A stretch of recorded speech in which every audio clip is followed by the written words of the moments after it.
नमस्कार दोस्तों, आप सभी का study for UPSC P session में स्वागत है। आज तारीख है 6 जून 2024 ईस्वी और आज का न्यूज़पेपर आर्टिकल डिस्कशन का वीडियो है ये। आज के वीडियो में पीटी फैक्ट काफ़ी सारे होंगे। पीटी फैक्ट ऐसे हैं जहां से आपके एग्जामिनेशन में सवाल पूछे जाएंगे। कल 5 जून को दूसरा टेस्ट हुआ था। काफ़ी अच्छा टेस्ट है हमारा। अगर आप कहीं और पर भी दे रहे हैं तो एक बार जुड़िए, देखिए टेस्ट किस प्रकार का है, आपको सबसे अच्छा लगेगा मेरे हिसाब से। तभी दूसरा ही टेस्ट हुआ है। ना तो टेस्ट को जानबूझकर कठिन बनाया गया है कि बच्चे परेशान हों और डर कर हमारा कोचिंग ज्वाइन कर लें, ना तो इतना आसान बनाया गया है कि आपको हवाई लगे चीज़ें। टेस्ट जो है मॉडरेट से लेकर कठिन के स्तर तक का है, जिसमें 30% सवाल जो हैं वो काफ़ी कठिन हैं और बाकी 70% ईजी टू मॉडरेट हैं। जो कठिन है उसमें भी इस प्रकार के ऑप्शन बनाए गए हैं कि आप उसको आसानी से एलिमिनेट कर सकते हैं। एग्ज़ाम में भी इसी प्रकार का सवाल आता है आपके पास में, जहाँ पर 4-4, 5-5 स्टेटमेंट भी होता है, तो वहाँ पर भी आपको ये ट्रिक दिया जाता है क्वेश्चन में कि आप एलिमिनेट कर सकें आसानी से। कुछ उसी प्रकार का टेस्ट हमने बनाया है। आप जुड़ेंगे तो काफ़ी ज़्यादा बेनिफिट आपको मिलेगा। थोड़ा सा उसके बारे में मैं बता देता हूँ, उसके पश्चात आगे बढ़ते हैं। देखिए क्या सब है। टेस्ट टेलीग्राम पर ही ऑर्गेनाइज होता है, ग्रुप में अपलोड कर देता हूँ, उसके पश्चात आप टेस्ट लगा सकते हैं। ऑनलाइन फॉर्मेट में टेस्ट देना नहीं चाहिए क्योंकि वो एग्ज़ाम का मोड नहीं है। या तो आप हार्ड कॉपी प्रिंट करवा कर दें या तो PDF के माध्यम से दीजिए, सबसे अच्छा यही रहता है। और 649 रुपये में आपको टेस्ट मिल जाएगा और जो लोग पेड ग्रुप में ऐड हैं उनको 500 रुपीज़ में टेस्ट मिल जाता है। टेस्ट का वीडियो जो एक्सप्लेनेशन होता है वो काफ़ी शानदार होता है। अगर आप एक बार देखेंगे तो आप उसको पूरा चैप्टर कंप्लीट कर लेंगे, इतना शानदार वीडियो होता है वो।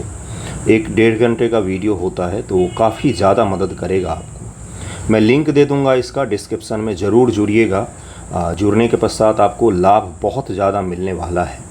25 टेस्ट हैं, 16 फुल लेंथ और 16 सेक्शनल हैं और 9 फुल लेंथ टेस्ट हैं इसमें। ओके, चलिए आगे बढ़ते हैं। देखिए आज का न्यूज़ क्या है। न्यूज़ है कि गवर्नमेंट बनने को लेकर आशंका जाहिर की जा रही है कि NDA की गवर्नमेंट बनेगी कि नहीं। हालांकि जो दोनों उनकी सहयोगी पार्टी है वो किंग मेकर बनकर उभरी है। एक है JDU और जनता दल यूनाइटेड, एक है TDP जो इनकी पार्टी है, चंद्रबाबू नायडू जी की पार्टी है। TDP ने वापसी किया है। आंध्र प्रदेश में भी इसकी सरकार बन रही है BJP के साथ अलायंस में, और नीतीश बाबू तो थे ही NDA में। अब ये दोनों किंग मेकर के तौर पर उभरे हैं। हालांकि अभी भी आशंका जता रहे हैं कि ये दाएं बाएं जा सकते, लेकिन ऐसा नहीं लग रहा है।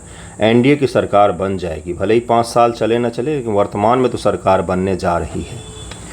इसके साथ ही ये चर्चा भी उठने लग गया है कि जो चंद्रबाबू नायडू हैं और नीतीश कुमार हैं, ये अपने अपने राज्यों के लिए विशेष राज्य का दर्जा मांग सकते हैं। आंध्र प्रदेश के लिए भी विशेष राज्य का दर्जा मांग सकते हैं चंद्रबाबू नायडू, चूँकि किंग मेकर की भूमिका में है तो हो सकता है इनकी मांग माना भी जाए। और बिहार के लिए नीतीश कुमार जी मांग सकते हैं किसका, तो स्पेशल राज्य का दर्जा मांगा जा सकता है। मंत्रालय के इतर मैं कह रहा हूँ, ये मांगा जा सकता है।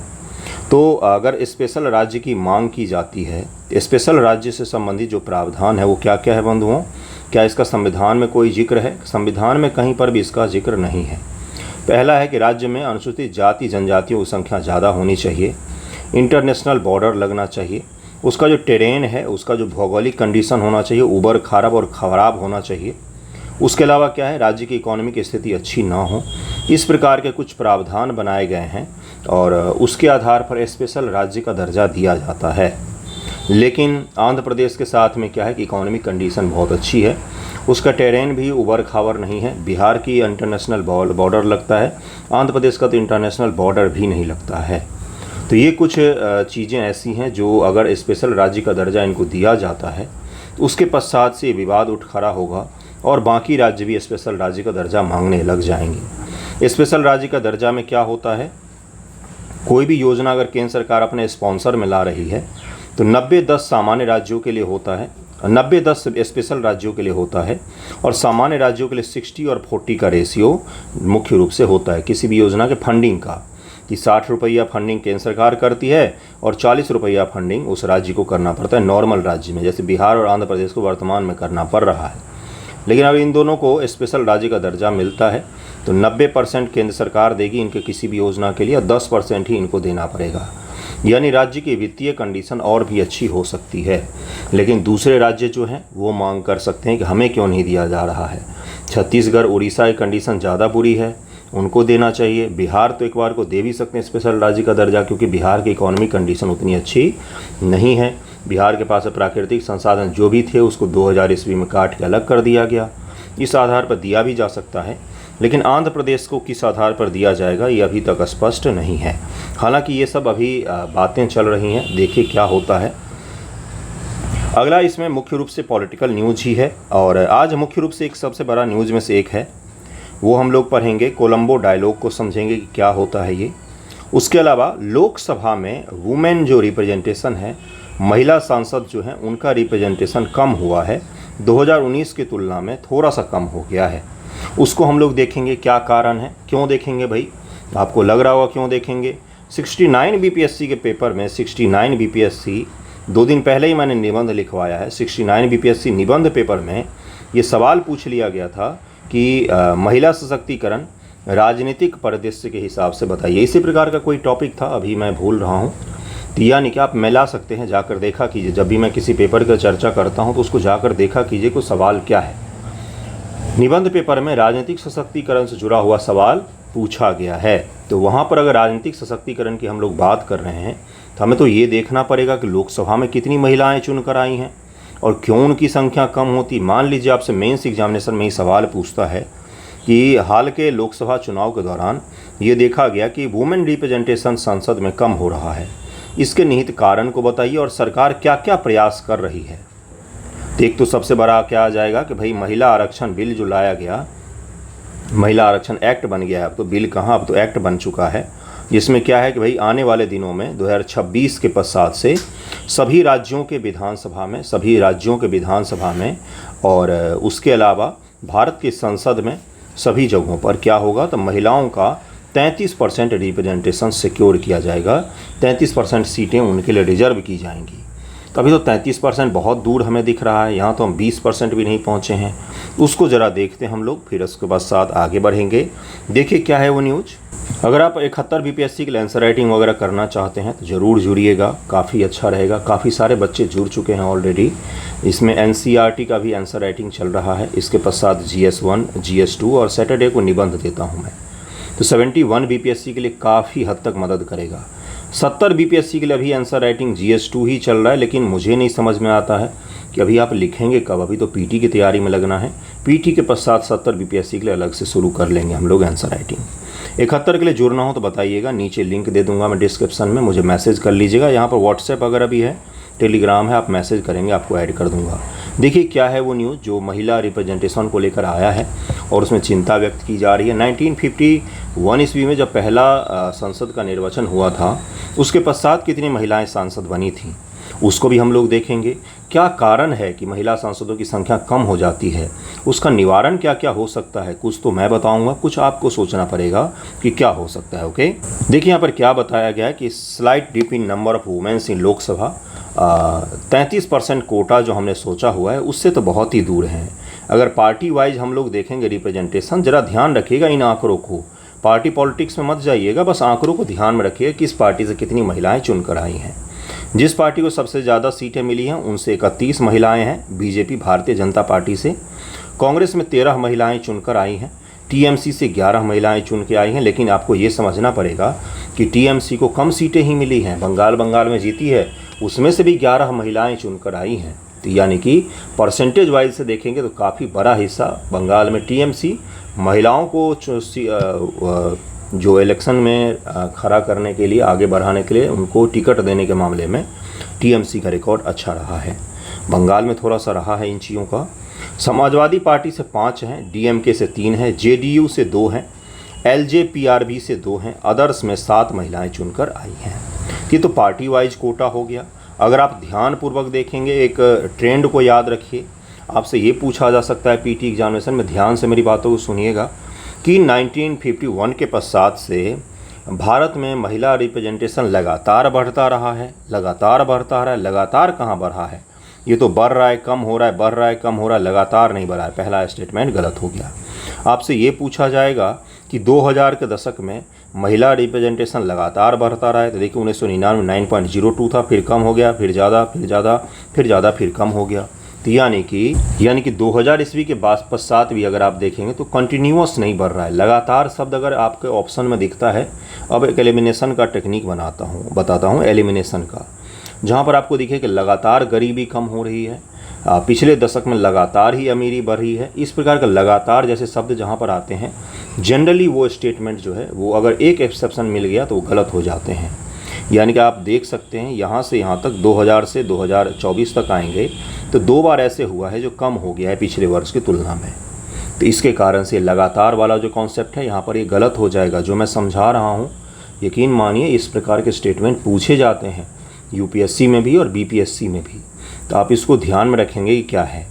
आपसे ये पूछा जा सकता है कि पिछले 10 वर्षों से लगातार बढ़ता रहा है, तो 2014 से देखिए 2024 में क्या लगातार बढ़ा है? नहीं बढ़ा है। इस चीज़ को, इस ट्रेंड को ध्यान में रखना है। अब देखिए यहाँ पर क्या क्या बोला जा रहा है कि किस प्रकार से 1952 में जितने वुमेंस थे उसके कंपेयर में थोड़ा सा बढ़ा है। यहाँ पर ये बोला जा रहा है कि इस बार 74 महिलाओं को चुना गया है, 74 महिलाओं को चुना गया है लोकसभा इलेक्शन के लिए, लोकसभा के पश्चात सांसद के लिए, लोकसभा सांसद के लिए। ये पिछले साल की तुलना में 4 कम है, 2019 की तुलना में 4 महिलाओं को कम चुना गया है। और उसके साथ ही अगर आप 1952 की बात करेंगे तो उसकी तुलना में 74 महिलाओं को ज़्यादा करीब में चुना गया है, 52 महिलाओं को ज़्यादा चुना गया है, 52 महिलाओं को ज़्यादा चुना गया है, 52 महिलाओं को ज़्यादा चुना गया पहले इलेक्शन से अगर हम कंपेयर करें तो। अभी वर्तमान में 13.63% है इनका स्ट्रेंथ है, 13.66 और 3% है इनका स्ट्रेंथ। कहाँ पर? तो लोकसभा में। लेकिन हमने उम्मीद क्या की है वुमेन रिजर्वेशन बिल के तहत में कि 33% सीटें जो हैं वो महिलाओं के लिए हम आरक्षित रखेंगे। 2026 के डिलिमिटेशन कमीशन के पश्चात परिसीमन कमीशन जो बनेगा, अभी तक तो भारत की जनगणना तक नहीं हुई है। आप सोच सकते हैं कि 2011 के पश्चात से हमारे देश में जनगणना भी नहीं हुई है। क्यों नहीं हुई है इसका कहीं पर कोई सुरसार नहीं है, कहीं पर कोई जवाब तक नहीं दे रहा है कि क्यों नहीं हुआ है। तो आपको ये पता होना चाहिए कि वर्तमान में महिलाओं का कितना परसेंटेज है, तो 13.63% है महिलाओं का लोकसभा में, जिसमें उनकी संख्या 74 है जो पिछले साल की तुलना में 4 कम है। पिछले साल 78 महिलाएं चुनकर आई थी भारत के संसद में, लोकसभा की मैं बात कर रहा हूँ। 1952 की अगर हम लोग बात करें तो 1952 ईस्वी में लगभग में 4.41% महिलाओं का परसेंटेज था और ये धीरे धीरे भरकर 6% के पास आया। फिर 1971 में 4% पर आ गया, यानी कि बढ़ता घटता रहा है हमेशा से ही। उसके पश्चात से इसमें ये बोला गया है कि 2009 ईस्वी में, सोचिए 1952 से 2009 ईस्वी में पहली बार महिलाओं का रिप्रेजेंटेशन 10% से ज़्यादा हुआ है। कितना? 10% से ज़्यादा पहली बार 2009 ईस्वी में हुआ।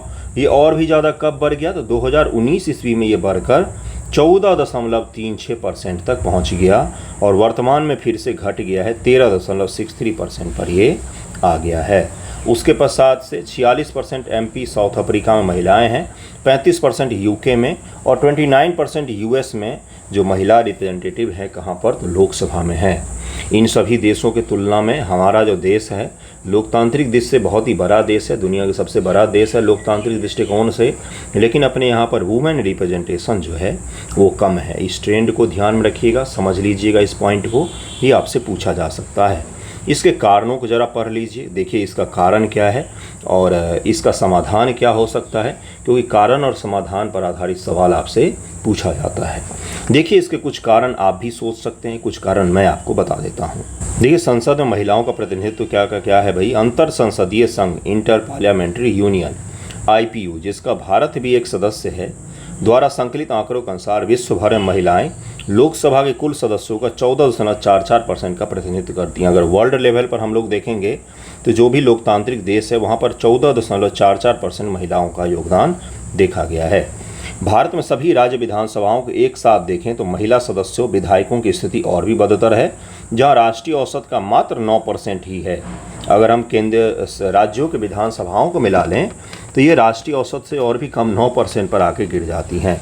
आज़ादी के पिछले 75 वर्षों में लोकसभा महिलाओं का प्रतिनिधित्व 10% तक भी नहीं बढ़ा है। और आपको पता होना चाहिए कि आज़ादी के 75 वर्षों में हम आज 2024 ईस्वी में 74 महिलाओं को संसद में पहुंचा पाए हैं।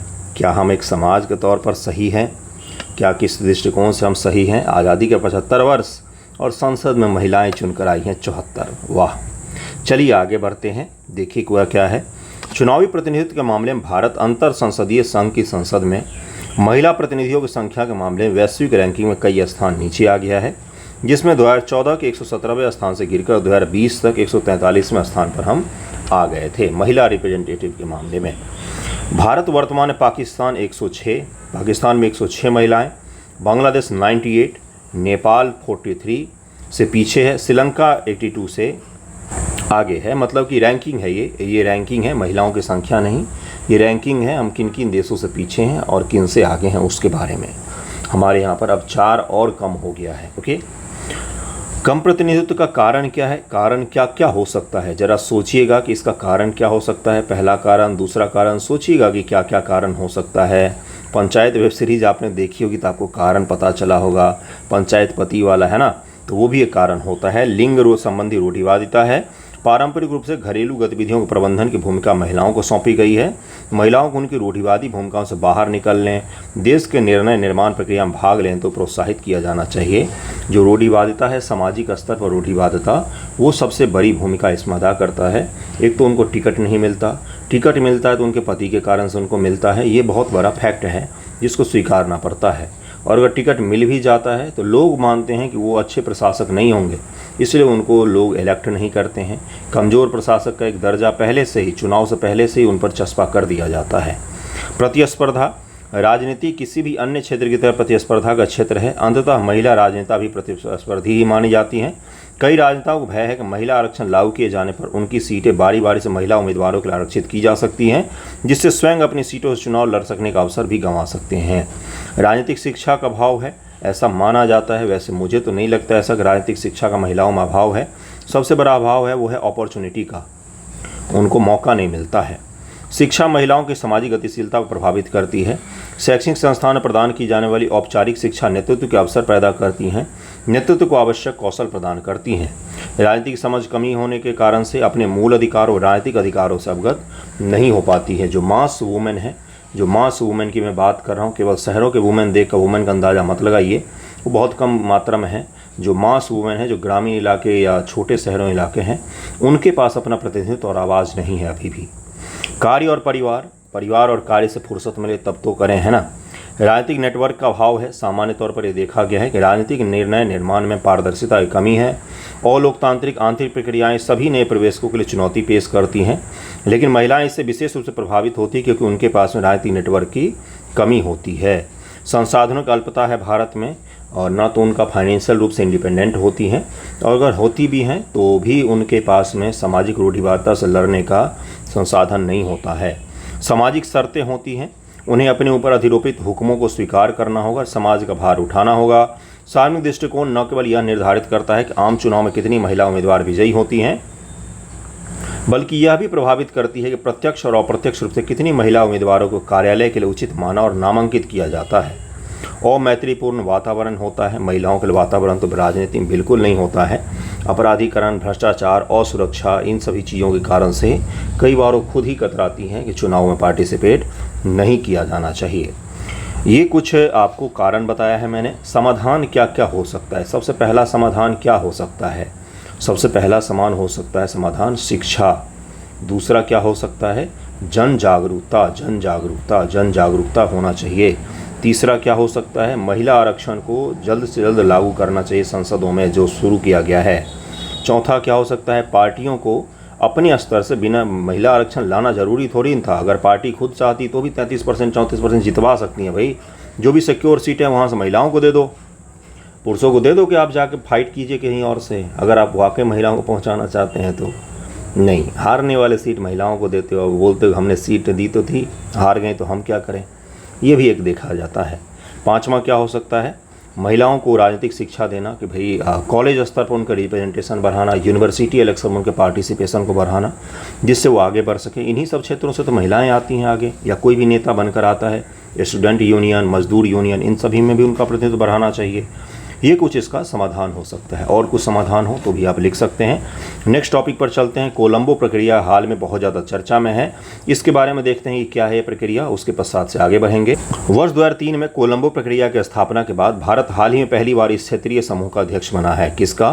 कोलंबो समूह की, कोलंबो प्रक्रिया की। कोलंबो प्रक्रिया की स्थापना कब हुई थी? तो 2003 ईस्वी में।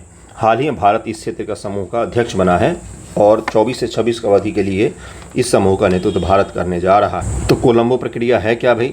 क्या है कोलंबो प्रक्रिया, क्यों चर्चा में है? प्रधानमंत्री मोदी जी ने श्रीलंका के राष्ट्रपति को भारत इनवाइट भी किया है अभी हाल ही में कि हमारे शपथ ग्रहण समारोह में आप भाग लेने आएंगे। जब भी अब होगा, अगर होता है, मोदी जी शपथ लेते हैं तो आ सकते हैं वो। तो कोलंबो प्रक्रिया क्या है? कोलंबो प्रक्रिया 12 एशियाई देश शामिल हैं। यह एक क्षेत्रीय परामर्श मंच के रूप में कार्य करता है। इसका उद्देश्य दक्षिण और दक्षिण पूर्व एशिया के उन देशों के लिए विदेशी रोजगार से संबंधित सर्वोत्तम प्रथाओं को साझा करना जो प्रवासी श्रमिकों को विदेश भेजते हैं, उसी संबंधित है ये। प्रवासी श्रमिक जो विदेश जाते हैं उनके लिए रोजगार के लिए सही वातावरण को तैयार करना और इसी से संबंधित चीज़ों पर काम करता है। दक्षिण और दक्षिण पूर्व एशिया जो है, दक्षिण एशिया में भारत, पाकिस्तान, बांग्लादेश आ गया। और दक्षिण पूर्व एशिया में कौन सा आ गया? मलेशिया, इंडोनेशिया, थाईलैंड, ये म्यांमार नहीं, Malaysia, Indonesia, Thailand, Singapore, Brunei, Vietnam, ये सब दक्षिण पूर्व एशिया के देश हैं, है ना। तो इन देशों में, दक्षिण एशिया, दक्षिण पूर्व एशिया के देशों में जो विदेशी रोजगार से संबंधित सर्वोत्तम प्रथाएं हैं, जो सबसे अच्छी मान्यता प्रथा है रोजगार से संबंधित, उनको साझा करना आपस में। और अगर कोई प्रवासी विदेश में नौकरी करने आते हैं तो उनके लिए अच्छा माहौल बनाना, सामान्य रूप से यही है इसका मुख्य मोटिव। इसके 12 सदस्य देशों में अफगानिस्तान, बांग्लादेश, कंबोडिया, चीन, Bharat, Indonesia, Nepal, Pakistan, Philippines, Sri Lanka, Thailand व वियतनाम शामिल हैं। इसको कृपया करके ध्यान रखें कि कितने देश शामिल हैं इसमें। 12 सदस्य हैं। इसमें सबसे पहले भारत ले लीजिए। भारत ले लिया आपने। भारत का पड़ोसी देखिए कौन कौन है, तो अफगानिस्तान है, बांग्लादेश है, नेपाल है और पाकिस्तान है, श्रीलंका है। ये सब तो भारत के पड़ोसी हो गया, चीन हो गया। अब यहाँ से चले जाइए कहाँ पर, तो दक्षिण पूर्व एशिया का देश। यहाँ पर कंबोडिया आ गया, इंडोनेशिया आ गया, फिलीपींस आ गया, थाईलैंड और वियतनाम आ गया। ये दक्षिण पूर्व एशिया के देश हो गए। और दक्षिण एशिया के देश तो मैंने आपको गिना ही दिए, चीन, भारत, पाकिस्तान, बांग्लादेश, अफगानिस्तान, नेपाल, ये सारे के सारे हो गए। इनको ज़रूर ध्यान में रखिएगा, ये सभी इसके सदस्य हैं कोलंबो प्रक्रिया के। और ये प्रक्रिया क्या काम करता है, तो जो विदेशी रोजगार से जुड़े हुए सबसे शानदार तरीका है, सबसे सर्वोत्तम प्रथा है, उसको आपस में साझा करना, प्रवासी श्रमिकों को विदेश भेजना, उनसे काम करवाना और उनके लिए अच्छे वातावरण को तैयार करना। संस्थापक राज्यों में बांग्लादेश, चीन, Bharat, Indonesia, Nepal, Pakistan, Philippines, Sri Lanka, Thailand और वियतनाम शामिल हैं। बहुत कम ऐसी संस्थाएं हैं दुनिया में जहां पर भारत और पाकिस्तान दोनों शामिल होते हैं। जैसे पहली कौन सी है, तो एक सार्क है जो अब इरेलेवेंट तरीके का हो गया है। सार्क आपको पता होगा, दक्षेश जिसको कहा जाता है। दूसरा कौन सा है, दूसरा है आपका यही कोलंबो प्रक्रिया। अतीत में इसकी अध्यक्षता अफगानिस्तान, नेपाल, श्रीलंका, फिलीपींस, इंडोनेशिया और बांग्लादेश ने की है। कोलंबो प्रक्रिया के अंतर्गत निर्णय सर्वसम्मति से लिए जाते हैं और बाध्यकारी नहीं होते हैं। निर्णय तो सर्वसम्मति से लिया जाता है, सबकी 100% आपको होनी चाहिए भाई हामी किसी भी चीज़ पर निर्णय लेने के लिए, लेकिन ये बाध्यकारी नहीं होता है नेचर में। ये स्टेटमेंट आपसे पूछा जा सकता है। 2003 में इसकी स्थापना हुई थी। उद्देश्य क्या है, अनुभव, सीखे गए सबक, सर्वोत्तम प्रथाओं को साझा करना, विदेशी श्रमिकों के सामने आने वाले मुद्दों पर परामर्श करना और व्यवहारिक समाधान सुझाना, संगठित विदेशी रोजगार से विकसित लाभों, विकास लाभों को अधिकतम करना, मंत्री स्तरीय अनुशंसाओं के कार्यान्वयन की समीक्षा और निगरानी करना, इसका मुख्य रूप से काम है। सचिवालय इसका कहाँ पर है, तो अंतर्राष्ट्रीय प्रवासन संगठन international organization for migration IOM Colombo प्रक्रिया को तकनीकी और प्रशासनिक सहायता प्रदान करता है। जो इंटरनेशनल ऑर्गेनाइजेशन फॉर माइग्रेशन है, आप सामान्य अर्थों में अगर एक वर्ड में पूछा जाएगा कि कोलंबो प्रक्रिया किससे जुड़ा हुआ है, तो माइग्रेंट से जुड़ा हुआ है, माइग्रेशन से जुड़ा हुआ है। इतना अभी अगर आप ऑप्शन मार देंगे तो आपका सही हो जाएगा, ठीक है। और इसी प्रकार का सवाल पूछा जाता है आपसे। श्रीलंका स्थित कोलंबो प्रक्रिया तकनीकी सहायता इकाई कोलंबो प्रक्रिया को उसके विषयगत क्षेत्रों में तकनीकी सहायता प्रदान करती है। ओके, 5 विषयगत प्राथमिकता वाले क्षेत्र हैं इसके। प्रायोरिटी 5 क्षेत्रों के इसमें प्रदान किया हुआ है। कौशल, योग्यता, मान्यता प्रक्रिया है पहला। नैतिक भर्ती प्रथाओं को बढ़ावा देना, मतलब इथिकल रूप से जो सही हो, मोरल रूप से जो सही हो, उसी भर्ती प्रक्रिया को आगे बढ़ाना श्रमिकों को रखने के मामले में। प्रस्थान पूर्व अभिविन्यास व सशक्तिकरण, प्रेषण की किफ़ायत, तेज और सुरक्षित हस्तांतरण को बढ़ावा देना। प्रेषण का तात्पर्य होता है किसी श्रमिक अगर पैसा भेजना चाहता है घर को तो सुरक्षित और किफ़ायत तकनीक के माध्यम से उसको घर पैसा भेजना सुगम बनाना। श्रम बाजार का विश्लेषण करना, ये इसका मुख्य रूप से 5 प्रायोरिटी सेक्टर डिसाइड किए गए हैं कोलंबो प्रक्रिया के तहत में। उपलब्धियां क्या है? यूरोप में श्रमिकों की नियुक्ति, नैतिक भर्ती पर एशिया में रोजगार एजेंसियों हेतु क्षेत्रीय कार्यालय मनीला 2006 में आयोजित की गई थी। खाड़ी सहयोग परिषद गल्फ कॉरपोरेशन काउंसिल के संविदा के श्रम गंतव्य देशों में से एक में प्रवासी श्रमिक संसाधन केंद्र ओवरसीज वर्कर्स रिसोर्स सेंटर स्थापित करने हेतु व्यवहार्य अध्ययन पूर्ण हो गया है लेकिन स्थापित नहीं हुआ है। 2008 ब्रुसेल्स में सर्वप्रथम श्रम प्रवास पर एशिया यूरोपीय संघ परामर्श का आयोजन किया गया था। ये भी पूछा जा सकता है क्योंकि ये बड़े बड़े सम्मेलन हैं जहाँ पर देखिए क्या है, इसमें एशिया और यूरोप संघ परामर्श के लिए श्रम प्रवास पर, श्रम के लिए जो श्रमिक जो प्रवास करते हैं उनको लेकर एशिया और यूरोप के कॉरपोरेशन को बढ़ाने के लेकर एक सम्मेलन का आयोजन ब्रुसेल्स में 2008 में किया गया था, जिसमें कोलंबो प्रक्रिया देशों के अतिरिक्त 16 यूरोपीय संघ देश ने भाग लिया था और इन देशों ने बैठकर बातचीत की थी किस प्रकार से हमें श्रमिकों का आदान प्रदान पर ध्यान देना चाहिए, सुगम बनाना चाहिए, जिससे मानव तस्करी या इन सब चीज़ों की घटनाएं थोड़ी सी कम हो सके। ध्यान में रहेगा ये सारा कुछ आपको। कोलंबो प्रक्रिया क्या है याद हो गया होगा। कोलंबो प्रक्रिया क्या है, ब्रुसेल्स में बैठक क्यों हुआ था, ये टर्मिनोलॉजी है। अगर पीटी में कठिन सवाल बनाना होता है तो आपसे पूछा जा सकता है। पिछली बार ही बीपीएससी ने एक टर्मिनोलॉजी करके पूछा था जो जहाज़ों से जुड़ा हुआ था, अंतर्राष्ट्रीय स्तर पर जहाज़ों से जुड़े हुए प्रदूषण से जुड़ा हुआ ऐसे ही कोई एक टॉपिक था जिससे जुड़ा हुआ सवाल पीटी में पूछा गया था 69 में। तो ये सब चीज़ें आपसे पूछी जा सकती हैं और एग्ज़ाम में अगर पीटी में नहीं भी पूछा तो भी आपको पता होना चाहिए कि क्या है क्या नहीं। मेंस में आप इसका रेफरेंस के तौर पर उपयोग कर सकते हैं। प्रवासियों से जुड़े हुए संकट पर अगर सवाल पूछा जाता है, हाल ही में आपने देखा है कि कंबोडिया और लाओस, अब ज़रा ध्यान से सुनिएगा, कहानी में बताता हूँ। लाओस, यहाँ से सबसे बड़े साइबर फ्रॉड के शिकार भारतीयों को बनाया गया है। भारतीय लोगों को बुलाया गया, जॉब के नाम पर बहला फुसला कर उनको वहाँ पर रखा गया, एक गंदे से परिस्थिति में, बहुत ही बुरी परिस्थिति में उनको रखा गया और उनको फ़ोन कर करके उनके घर वालों से बैंक के माध्यम से पैसा भेजने के लिए कहा गया और बहुत ही भारी स्तर पर 500 करोड़ से ज़्यादा का उगाही किया गया भारत से लोगों को शिकार बना बना कर कि आपके जो मेंबर हैं घर के वो लाओस आए थे और वो फंस गए, हम कस्टम से बात कर रहे हैं, कृपया करके उनको 25,000 या 5 लाख या 10 लाख रुपए की आवश्यकता है, जल्द से जल्द 2 दिन के अंदर भेज दीजिए, नहीं तो उनकी जान भी जा सकती है। इस प्रकार के फ्रॉड कॉल किए गए कुछ दिन पहले ही। भारत सरकार ने बहुत ही बड़े स्तर पर इस चीज़ को लेकर बैठक की है क्योंकि ये बहुत ही बड़ा हमारे सिक्योरिटी कंसर्न था, आपको पता होना चाहिए ये चीज़। तो इस तरह की चीज़ों से निपटने में इस तरह की जो बैठकें हैं, इस तरह की जो प्रक्रिया है कोलंबो प्रक्रिया, ये काफ़ी मदद कर सकता है। क्यों? क्योंकि इसमें श्रमिक के तौर पर गए थे वो सब के सब, तो बाद में उनको फंसा लिया गया। कुछ दिन पहले ही उजागर हुआ है, मैंने आपको डिस्कशन में समझाया भी था कि दक्षिण पूर्व एशिया से साइबर अटैक सबसे ज़्यादा भारत में हो रहे हैं, है ना। तो ये कुछ चीज़ें हैं जिसके में आपको मदद मिल सकता है। अगला देखिए, अंतर्राष्ट्रीय प्रवासन संगठन इंटरनेशनल ऑर्गेनाइजेशन फॉर माइग्रेशन, यह संयुक्त राष्ट्र प्रणाली का एक हिस्सा है जो 1951 से सभी के लाभ के लिए मानवीय और व्यवस्थित प्रवासन को बढ़ावा देने वाला अग्रणी अंतर सरकारी संगठन है। इसके 175 सदस्य हैं। वर्तमान में 171 देशों में इसकी उपस्थिति है। इंटरनेशनल ऑर्गेनाइजेशन फॉर माइग्रेशन यह यूएन का एक हिस्सा है। 1951 में स्थापित हुआ। क्या यूएन के सभी सदस्य देश इसके सदस्य हैं? नहीं, यूएन में 193 से ज़्यादा सदस्य देश हैं, लेकिन इसे 175 ही सदस्य हैं। तो ध्यान में रखिएगा इसको। नेक्स्ट टॉपिक पर चलते हैं। देखिए नेक्स्ट न्यूज़ क्या है कि ये रूस के एस्ट्रोनॉट्स हैं। क्या नाम है इनका? तो इनका नाम है ओलेग।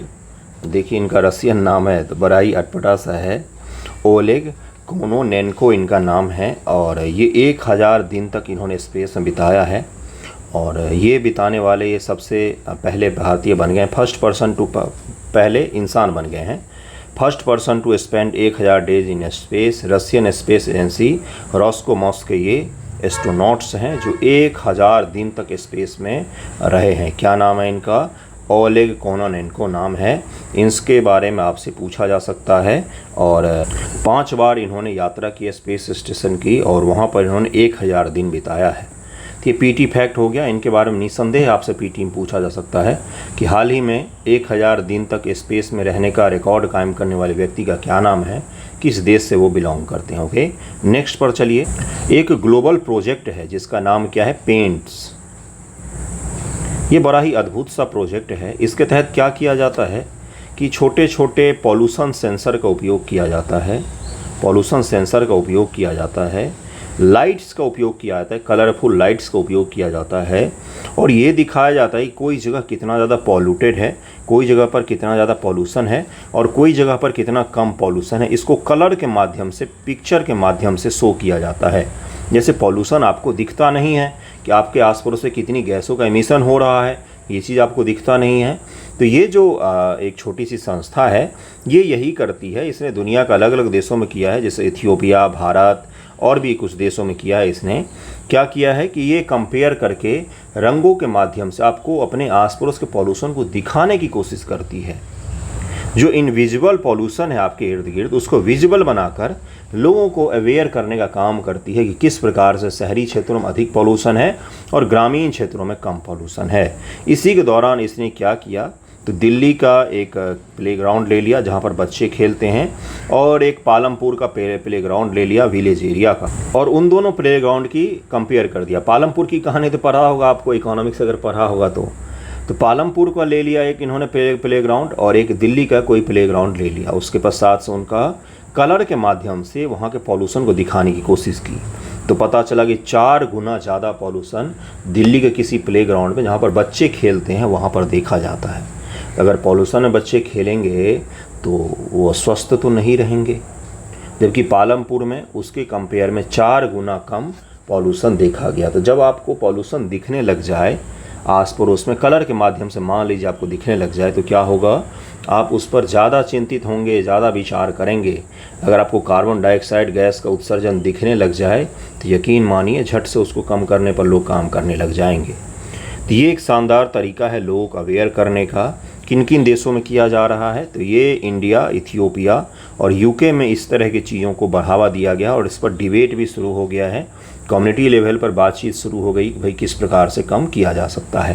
तो ये ग्लोबल प्रोजेक्ट है जिसका नाम है पेंट्स, इसको ज़रूर ध्यान रखिएगा।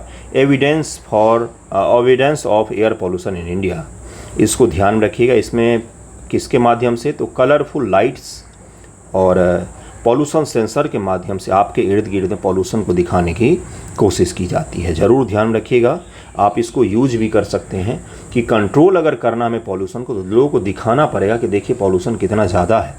अक्टूबर नवंबर के आस पड़ोस में आपको आस पड़ोस की चीज़ें नहीं दिखती, तब आपको समझ में आता है कि पॉल्यूशन हो गया है। लेकिन दरअसल में 12 महीने आपके आस पड़ोस से पॉल्यूशन रहता है। वो अगर दिखेगा तो उसके अवेयरनेस के लिए आप काम करेंगे। नेक्स्ट टॉपिक पर चलते। नेक्स्ट है आपका कि भाई भारतीय मूल की सुनीता विलियम्स जो हैं, ये तीसरी बार स्पेस की यात्रा पर गई हैं, स्पेस स्टेशन गई हैं रिसर्च वगैरह करने के लिए नासा की तरफ से। नासा एस्ट्रोनॉट्स बुच विलमोरे और सुनीता विलियम्स जो हैं, ये दोनों गए हैं, और पता ही होगा आपको कहाँ पर गए हैं, तो स्पेस स्टेशन गए हैं।